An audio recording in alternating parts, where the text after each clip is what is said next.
Welcome to Clap Back Get the Facts podcast, where we are providing you with the information you need to know about what's politically impacting Black women across the country. In a world filled with mis and disinformation, we provide you with the real. If you're a Black woman, representing Black women, or in the community with Black women, we are here to clap back and give you the facts. Thank you for joining episode 3. Is Vice President Harris a drag on President Biden? It is time to end the senseless attack on VP Harris. We will be sharing facts and dropping gems. So let's get ready to clap back, get the facts. Welcome to Clap Back, Get the Facts podcast. I am your host, Holly Holiday. I am joined, as always, by my compadres, Simone Henderson and Chantel Mullen. Hi, y'all. Hey, Holly. What's happening? Oh, well. Today we're here to talk about one of my very favorite things. I'm sure we will do many episodes on this topic of Vice President Kamala Harris, because I am unapologetically a Vice President Kamala Harris fan, and I'm going to do anything necessary to make sure that we have set the record straight on who she is, how she's showing up, and what she's doing. And I am prepared to do all of those things to ensure that she has a fair opportunity to become the president of these United States. So let me thank the people for joining us.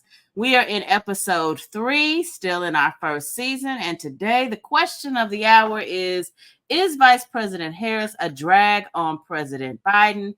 It's time to end the senseless attacks on Vice President Harris. We will be sharing the facts and dropping gems. So let's get ready to clap back, get the facts. Woo! All right, let's just be honest. Vice President Harris has been under attack for a while. I mean, if we're being honest, we could actually probably go back and look at her first race as prosecutor back in San Francisco and see the genesis of where a lot of these attacks started to kick off. But since we're not going to go back quite that far, we can absolutely look at even before she was announced as Joe Biden's running mate. We saw that critics were saying that she would in fact be a drag on the Biden campaign. When that turned out not to be true, they moved on and said she would be a drag on his presidency. We are now in the re-election campaign, and it's dragging again. And I'm just kind of say today, I want to really dig into and explore what exactly do they think she's dragging on.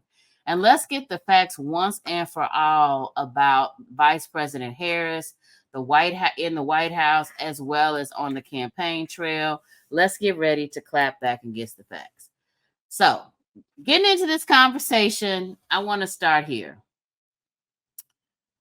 I don't think we really know what the hell the vice president does anyway. I mean, as Americans, do we recognize what is her real responsibility as vice president? And interestingly enough, I found this quote from John Adams, who was actually the very first vice president of these United States, who famously called the job the most insignificant office that ever the invention of man contrived. And I feel like, if for the most part, this has been pretty factual for the last 235 years that we've had vice presidents. And then Kamala Harris came along, broke the mold, being a woman, being a Black woman, being a Southeast Asian woman, and became the Democratic nominee. And then the vice president, and this position will not ever be the same. Now, let's talk about what it is, though, before we get into how she changed it. We go to our resident legal expert, Chantel Mullen. Tell us about how we even got here with vice presidents in this country. Well, good day, everybody. Good day. here's the thing. I really want to go to a real legal explanation, but what I really want to say is nobody cared what the vice president did, because since the founding of this country, every vice president has been a white man. What? Tell the truth.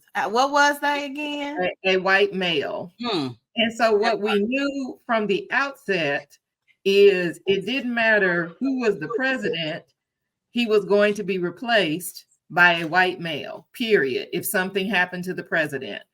And so the paradigm shift, the hyper focus on what is the role of the president, vice president, is only because of who is sitting in the seat. Because we now have a Black woman who is sitting a heartbeat away from the top seat.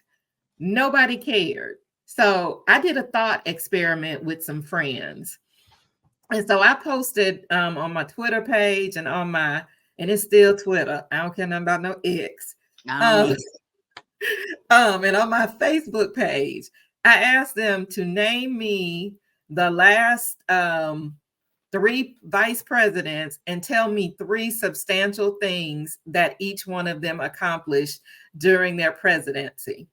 The only thing, there was one person who actually knew all of them, and the most substantial thing that they could remember was Dick Cheney shooting somebody. I was just about to say that was the first thing that came to my head was Dick Cheney getting shot in the butt. And no, shooting someone. Oh, okay. Remember, see, I even had it wrong. He shot his friend. They were on a hunting trip. He shot his friend. Okay. Could you imagine Kamala Harris shooting somebody? Oh, that would be the death. All right. The other thing that people remembered was Dan Quayle spelling potato wrong. So, the role of the president, because I'm just calling she gonna be president. The role of the vice president, I'm speaking it into existence. Yes, the role of vice president is to serve the president. You're effectively a lady in waiting, and you do whatever the president says. You have no message in and of yourself, because your role is to uphold the president's agenda. You may think differently on an issue, but you are second in command. And this has been ever since essentially the founding. I mean, when we first had the vice president, you have to remember that the vice president wasn't from the same party. They were from opposite parties, because when this country was founded, the president got the most votes and the vice president got the second most votes. So these people from different parties, we changed it over throughout the history, but basically the vice president only has a couple of things that are required in the Constitution. Yeah. They preside over the Senate. They serve as a tie-breaking vote, which Madam VP has the most tie-breaking votes in history. As of this, she's broken the most ties. Oversee impeachment trials and supervise the counting, not to count, but supervise the counting of the Electoral College vote. And back when Pence was the vice president, there was some question about what his actual role was with the Electoral College. It was simply just to count it. Vice presidents have tasked vice presidents with various things over the years, but that's at the pleasure of the president. And those things are not constitutionally required. So Simone, tell us, what is the White House saying about this? What are they saying her responsibilities are? To do exactly as she's been doing, which is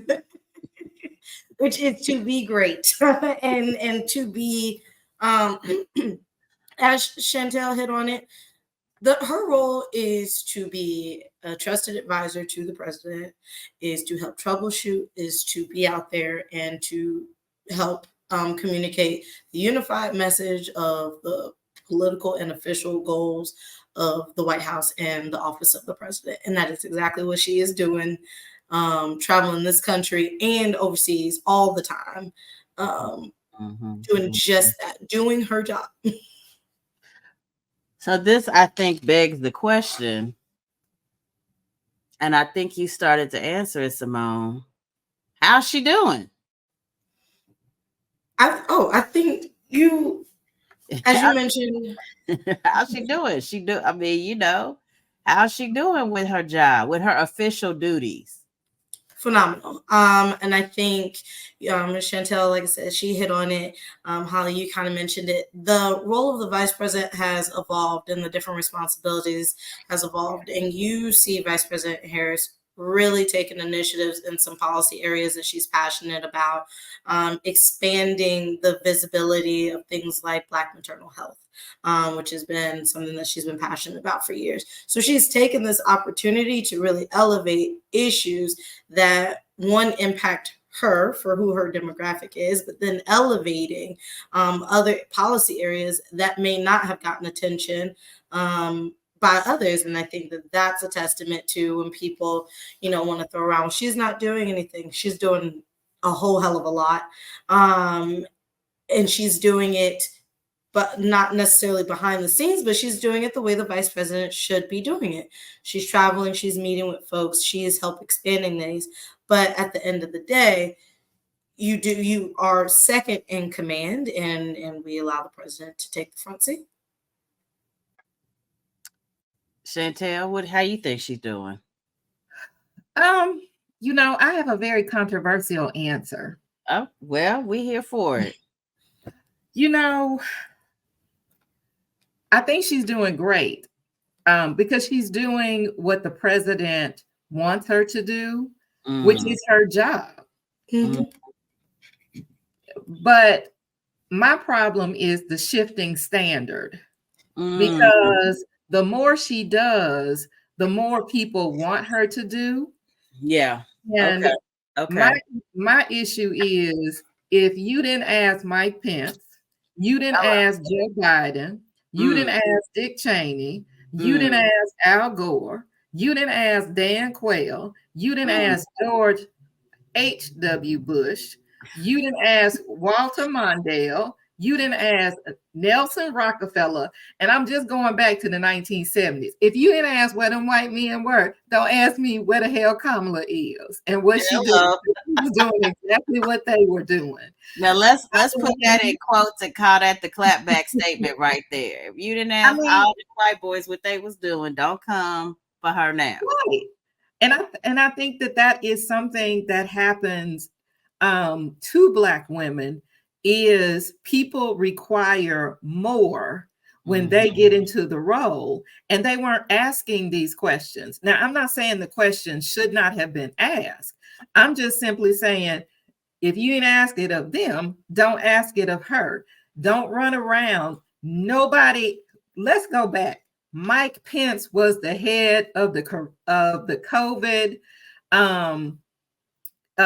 pandemic committee. He had, how many folks died? Can somebody give me how many folks died?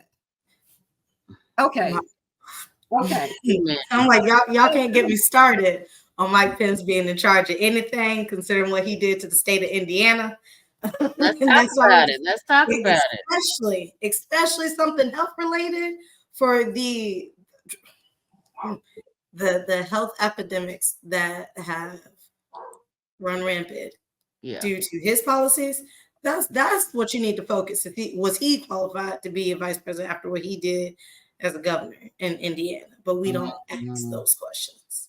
Well, what we do know, though, is that those same perspectives that he brought to being governor of Indiana was the foundation of creating the huge disparity in COVID-related deaths between white people and Black people in this country. A disparity, by the way, that Joe Biden and Kamala Harris closed. But we know coming into the pandemic and right up until Joe Biden and Kamala Harris were elected president and vice president, that we were left with a huge disparity. I think it was almost 3 times the number of deaths for Black people as is white people in COVID. And we were able to actually see those disparities close. So I think, as they say, the record speaks for itself, but the reality is that we don't really know the record as we should. And before we get into all the pieces of the record, I want to just call out some of the ways in which we see the critics arguing as to why Vice President Harris is not doing her job or is causing a drag, not just in the administration, but on the ticket itself. I mean, is that a reality? Have we seen that? And if so, how?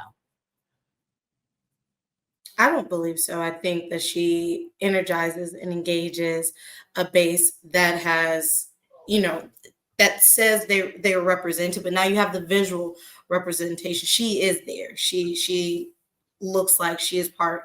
And so you can't, if anything, she's an enhancement to what is already going on, as any vice president should be. But I think she does it in a way that is obviously unlike any other vice president has done or could have done. Yeah, definitely.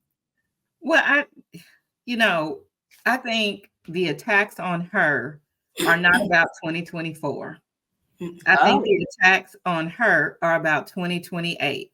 And if we look back at the history of the Republican strategy, they start lobbying attacks at people long before they move into power or move, because they see what's coming. They play the long game. And I think in some instances, we have some groups who don't understand that the strategy is basically to poison the well, but not just poison one well, poison the wells as you walk along the path. So every place it's sour. And if you keep saying something long enough, people start to believe it. For example, I was writing about something the other day, and it was about a New York Times article and something the New York Times wrote. I was like, y'all need to realize that you give oxygen to these things. And then I went back because New York Times had also done this really great database where they cataloged all of President Trump's tweets. And so you were able to look at some of the things that he said. And so one of the things I wanted to think about was, we heard the Sleepy Joe. Well, when I went back and looked at it, before this presidential campaign started, you can look back to, let me give you a timeline. They took Trump off of Twitter after January 6th. So all of the tweets that I'm talking about predate January 6th of 2020, when President Biden, which President Biden subsequently took office later in January of 20. I hope I said January, not July, but January 6th. So they took him off of Twitter sometime right after January 6th.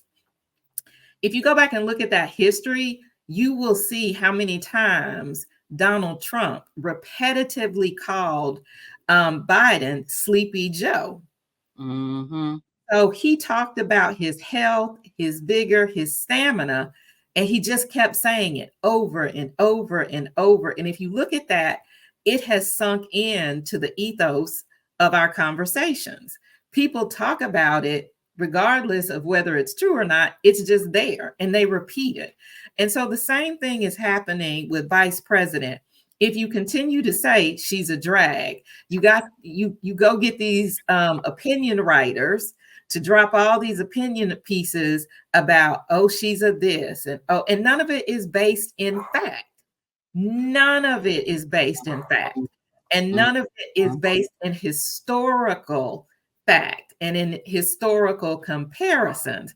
Because the truth is, we got this woman flying all over the country, doing all these things, and the vice presidents before her did not have to do this level of work to prove, quote unquote, that they were competent. They were competent because they were, quote unquote, white males, and everybody assumed their competency, even though we had one who could not even spell potato right, and another one who shot their friend on a hunting trip. So I just think it's ridiculous, the level of things she has to do that weren't required by the 40-some white men that came before her. And I think that is absolutely got to be, our biggest takeaway here is that we cannot hold her to a different standard from the standard that we've held for all the previous VPs. And most importantly, even though perhaps the standard should be changed, it should not be changed simply because a woman and a Black woman and a Southeast Asian woman now holds the job. That cannot be the trigger. Correct. At all. So, what are some of the things for you all that have been impressive about what she's been able to accomplish? Some things that would not only show that she is doing her job as we've discussed, but I would argue exceeding the standard for her job and potentially preparing her to be a viable candidate for president in 2028. What's top of the list for you? I think you have to start with the number of things that have now been recognized because of her policy focus areas. I mentioned earlier the attention that Black maternal health has been elevated and recognized in the White House as addressed in statements. You have these more abstract, for lack of better words, programs of her working on space and getting, funding for HBCU colleges and whatnot to have these diverse programs that other schools are offered or have the funding to do so. She's really put her attention into elevating and making a lot of spaces just more equitable across the board. I think you think back, she had the first Juneteenth celebration. Not only did it become a holiday, but then she hosted the first one at her home. So I think, like I said, it's the elevation and recognition that a lot of areas are getting because they are passionate to her. And we now get to see them on a national level get the recognition and funding they deserve. I love that. Well, and go ahead, Chantel. You. Well, I have a couple of things. One, I saw a video today where the vice president was greeting some young ladies of color. And one of the little girls called her auntie. And then she said, "I'm the vice president of my class." And the vice president said, "Welcome, Madam Vice President." I think we are going to see generational impact because just like there were young men who saw themselves, young Black males who possibly saw themselves as a president when they saw Barack Obama, we're going to have a generation of Black girls, Southeast Asian girls, girls of color, girls, period. Because not only is she the first Black woman, she's the first woman. Yeah, that's right. We're going to see that resonate generationally. The other thing that I don't think she gets credit for is her strategic approach to equity and problem solving. Absolutely. Because there are places where we have seen that the Republicans are very litigious. So if you look, for example, right after Biden Harris took office, they rolled out a policy package for Black farmers to address the ongoing discrimination that's been happening for decades. And it really hadn't been addressed head on. So they rolled out a package specifically for Black farmers, which the Republicans turned around immediately and sued. And so that has been held up. But what they did was go back and look at the data. And then they crafted a solution for farmers it didn't say Black farmers, but it said it was based on data. And if you knew the data, you knew that the target audience was Black. The same way with the student loan relief. If you know who the target audience is and you look at the data, you know that it's Black without them saying it's Black. Because I actually remembered looking at some stats that Elizabeth Warren had put out during her campaign, where she talked about the percentage of debt owned by student loan debts owned by whites. Whites who owed like more than 50%, it was only like 6%.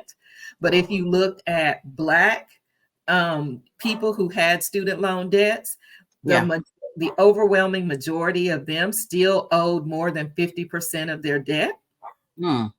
So if you are relieving student loan debt, who owns the majority of that debt? It's Black folks.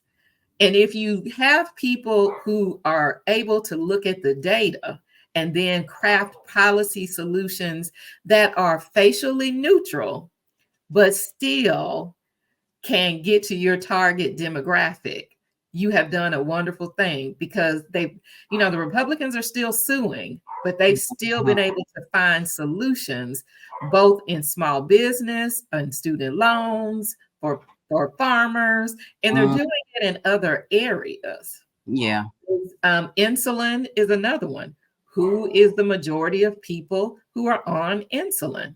Seniors and Black people. And so they're doing facially neutral policies, but they are still hitting their demographics. And I think that the people who are out here saying it doesn't say Black, it doesn't have to say Black. We're looking at the result, not the title. The impact. That's what we have to focus people on. Yes. So I think it has been made absolutely clear where we stand and where we are. And just to make sure that you have gotten it and that you get it. First and foremost, Vice President Harris should be measured by the official standards for being a vice president, as have all of the white men who precede her been measured. And when measured by this standard, there is no doubt that Vice President Harris may go down as one of the history's greatest vice presidents, but absolutely clear that she has met and exceeded the official standard for being a vice president. She has been a valuable asset as a running mate, and as a running mate in particular, coming on to the ticket, they said she would be a drag because of the attacks, when in fact she became one of the top fundraisers, raising the most money in a single day immediately upon joining the campaign in 2020. She continues to be a top fundraiser. She has shown herself as an emissary to groups that are lukewarm towards President Biden. I like the two of them together, even because I think they provide the kind of balance and attraction for a big tent party like Democrats that have a lot of diverse coalitions and interests. She has been a stalwart for Black people, other people of color, for younger voters. She has been and emerged as a forceful voice on women's issues in a way that is more credible than any man could ever be.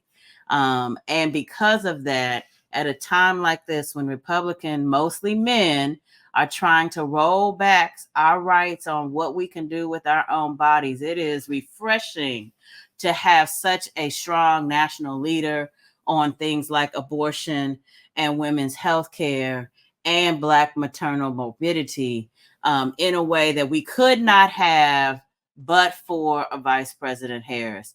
And let's be honest, we know that Trump threatens freedom and individual choice. And as the prosecutor she is, Kamala Harris, Vice President Harris, is standing up to make the case to the American people that that is not what we need. I think the call to action is really clear. We need more folks. We need to call on the sisterhood on this one.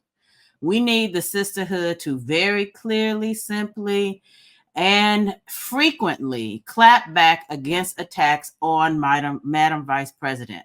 If you see an article or a post or a news story or a podcast, even if you hear some foolishness and casual conversation, if you are in the proximity of any of those things, we're calling on you to clap back. Be ready to set the record straight. Remind people of the actual standard for Vice President and that she meets or exceeds this standard. Discuss the trust that President Biden has placed in her to lead key initiatives like the ones we've discussed, including but not limited to those that highlight issues important to women and people of color and other folks living on the margins. And be ready with a few things that may have personally inspired or impacted you to share that work. The Vice President is our sister, and we must be our sister's keeper. That's it for today. Thank you for joining us here on Clap Back, Get the Facts podcast. We hope that you are leaving knowing what your true assignment is. And today, that assignment is to be ready to stand up for the Vice President. We will be back with more next week. Until then, Chantel, Simone, thank you so much. Another episode in the bank. See you all soon. I didn't know what it was going to be, but the bank seemed good enough to me. All right, bye. Thank you. Thank you for joining us here on Clap Back, Get the Facts podcast. We hope that you're leaving feeling more informed and ready to provide others with the facts. We would love to hear your biggest takeaways from this episode, so post the show on your Instagram story and tag us at Sisters Lead. Also, if you haven't already, don't forget to subscribe so you'll never miss an episode. And while you're at it, please leave a review so others can get some sense of the facts that we're providing. Finally, if you would like to learn more about local resources and other projects we're working on, go to sistersleadsistersvote.org.